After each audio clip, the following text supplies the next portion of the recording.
Gracias, señor presidente en ejercicio. Buenas tardes, compañeros y compañeras diputadas. Corresponde esta tarde a la fracción del Partido Acción Ciudadana continuar y referirnos al análisis del discurso de la Presidenta de la República de este 1 de mayo. Como jefa de fracción haré un balance y análisis general y posteriormente mis compañeros y compañeras de fracción se referirán a los temas de manera más puntual y específica.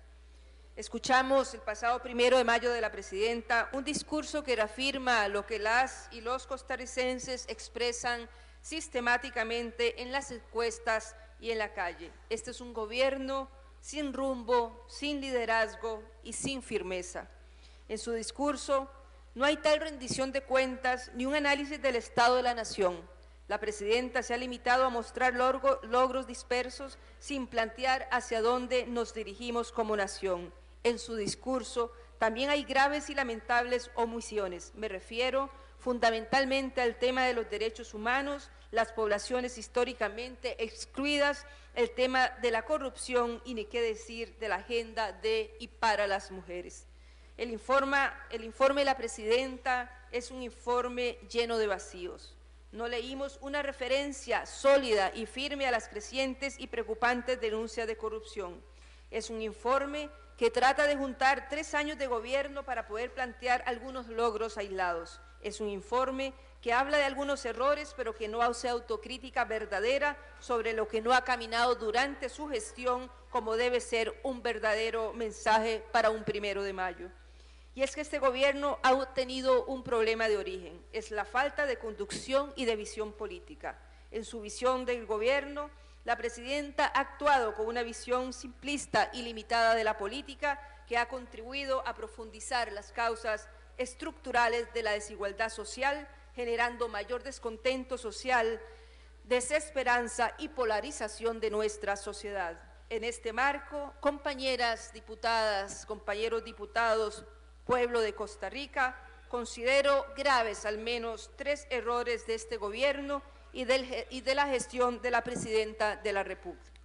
En primer lugar, su poca o escasa autocrítica, el intento sistemático de endosarle a la oposición sus errores internos y el concepto sobre, abro comillas, gobernabilidad que cobija la visión de su gobierno.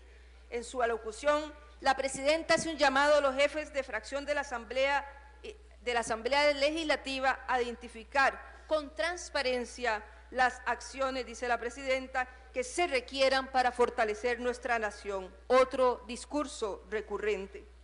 Cada vez que tiene la oportunidad, la Presidenta de la República responsabiliza a esta Asamblea Legislativa de la parálisis gubernamental, de la ingobernabilidad, pero al mismo tiempo apela al diálogo, la apertura y la transparencia. Una y otra vez, el Partido Acción Ciudadana ha presentado agendas del trabajo al Poder Ejecutivo con proyectos que sí contribuyen al bien común, pero han sido ignorados.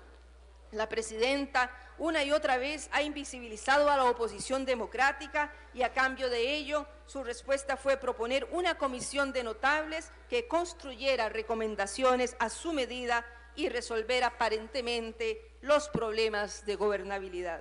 Está claro que detrás de las recomendaciones de los notables hay un objetivo y estrategia clara: debilitar al Poder Legislativo y endosarle a este Parlamento todos los males de la patria, obviando los actos de corrupción y la incapacidad con que nos han gobernado el Partido Liberación Nacional y sus aliados.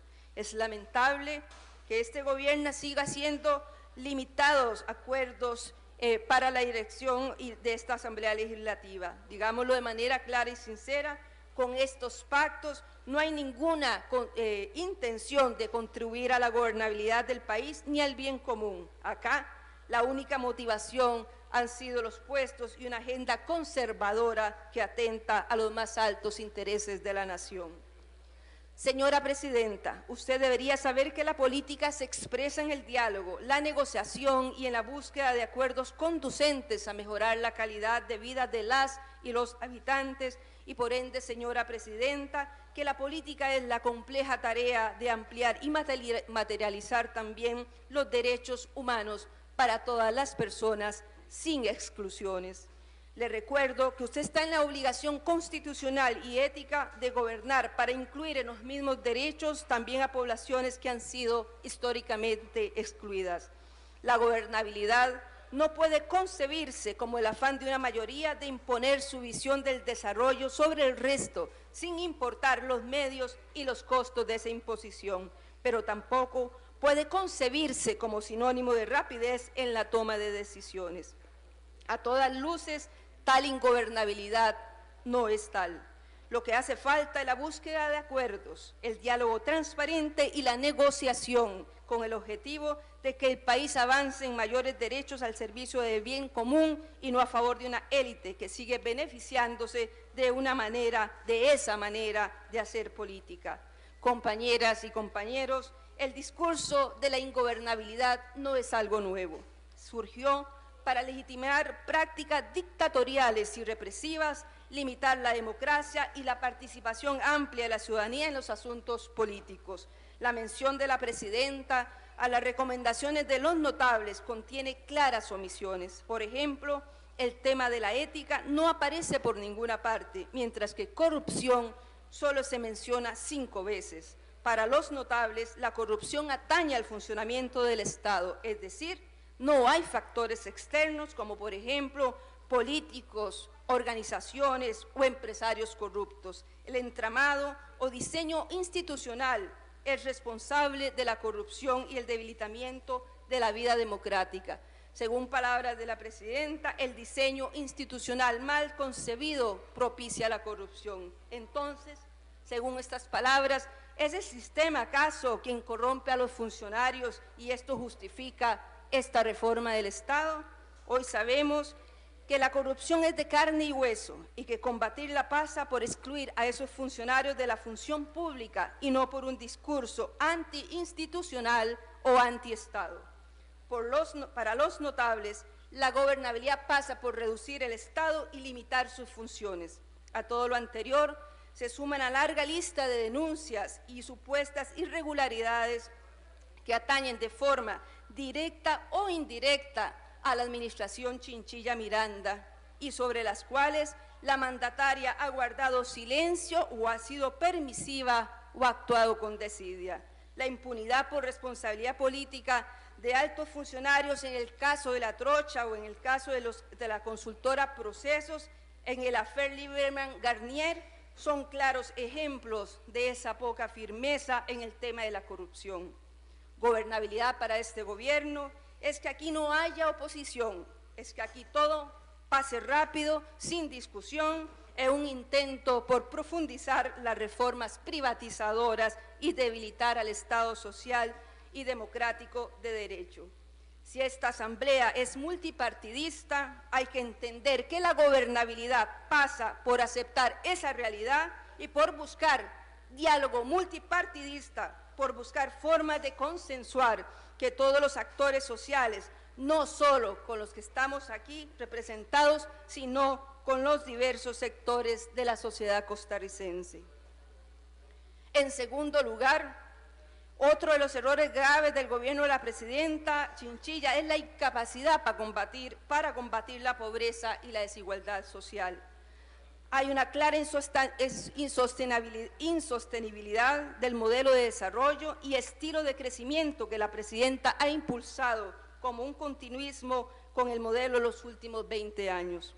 Me refiero principalmente en lo relacionado con la política económica y la política de comercio exterior del gobierno actual. Pese a destacar algunos índices macroeconómicos, el gobierno de la presidenta Chinchilla ha acrecentado la concentración de la riqueza y la desigualdad social. Mientras tanto, la pobreza tiende a crecer o, en el mejor de los casos, a estancarse. Compañeras y compañeras, lo dije el 1 de mayo, hoy Costa Rica es más pobre y más desigual que hace 20 años. Hemos condenado a más de 250,000 jóvenes a la exclusión y más de 1 millón de personas a vivir en la pobreza. Estos compatriotas son el rostro humano, mujeres y niños y niñas, de un modelo que se ha consolidado en este gobierno. Respecto a la política comercial, el tema no es menos crítico. Sigue aumentando el déficit comercial. Hoy es más lo que compramos que lo que vendemos al mundo. Nuestros empresarios nacionales y nuestros productores aún están esperando la agenda complementaria y de competitividad que les prometieron para mitigar los graves impactos del Tratado de Libre Comercio. Lamento esta grave omisión en el discurso presidencial y por eso pregunto, señora Presidenta, ¿cuál es su política agropecuaria? ¿Cuáles son las medidas para ayudar a nuestras agricultoras y agricultores nacionales y a los sectores perdedores de estos tratados de libre comercio? Desde el Partido Acción Ciudadana hemos apoyado y apoyaremos el comercio. Con nuestros votos se han aprobado en esta Asamblea varios TLC, pero hemos insistido que antes de aprobar otros tratados deben evaluarse sus impactos y resultados. Hoy anuncian la próxima firma de un nuevo TLC con la República de Colombia. Volvemos a llamar la atención de que los TLC hasta ahora firmados no han generado bienestar y mayor bienestar y debe darse un giro en esa ruta. El discurso de la Presidenta expresa una clara dualidad entre el modelo y la visión económica que impulsa desde el Ejecutivo y la realidad cotidiana de la gente común, de la ciudadanía.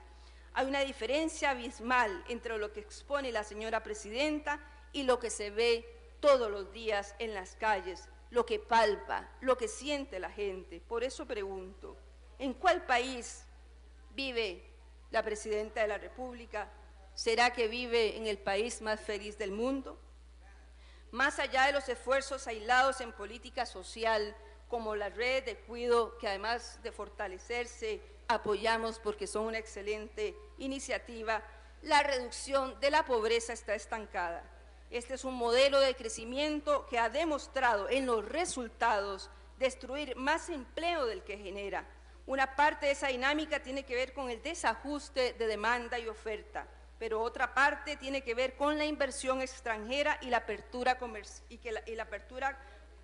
que la inversión extranjera y la apertura comercial están literalmente triturando a pequeñas y medianas empresas que no pueden competir. Estas empresas son las que crean más empleo. El resultado más negativo de este modelo es el aumento de la brecha de la desigualdad, contribuyendo a la polarización social y destruyendo la cohesión y la solidaridad social. En este contexto, seguir firmando tratados de libre comercio de forma indiscriminada solo profundizarán esta orientación y sus consecuencias. Con estos indicadores y cifras, podemos afirmar con toda certeza que Costa Rica ha perdido y ha retrocedido en desarrollo humano y solidaridad, todo lo contrario a lo que se afirmó en el discurso de la Presidenta el pasado 1 de mayo. En tercer lugar, el otro grave error de la Presidenta y su gobierno es, por un lado, su discurso del miedo y la criminalización de la protesta social y, por otro, su llamado al diálogo y la transparencia. Ambos expresan claramente una contradicción. Dice la Presidenta en la página 35 de su discurso del 1 de mayo, y aquí abro comillas, sin embargo, dice la Presidenta, se ha deteriorado la capacidad de dialogar civilizadamente y la paz social se ve amenazada con la protesta callejera, cierro comillas. En general, la premisa de la que parte la Presidenta es que la polarización social y el deterioro de la institucionalidad democrática es consecuencia de la protesta social y de la intolerancia de la oposición, sobre todo la de los grupos sociales. Creo que la Presidenta y su gobierno se equivocan con esa lectura. La lectura correcta es que durante varias décadas el grupo gobernante y los sectores ganadores con este modelo no han estado dispuestos a negociar nada. Es ello lo que ha llevado a la protesta social y no viceversa. Un verdadero diálogo debería partir de no pretender imponer agenda, sino concertarla, pero falta un año para terminar su gobierno y este año es electoral, periodo en que la presidencia se vuelve relativamente irrelevante. Presidente, 30 segundos y termino.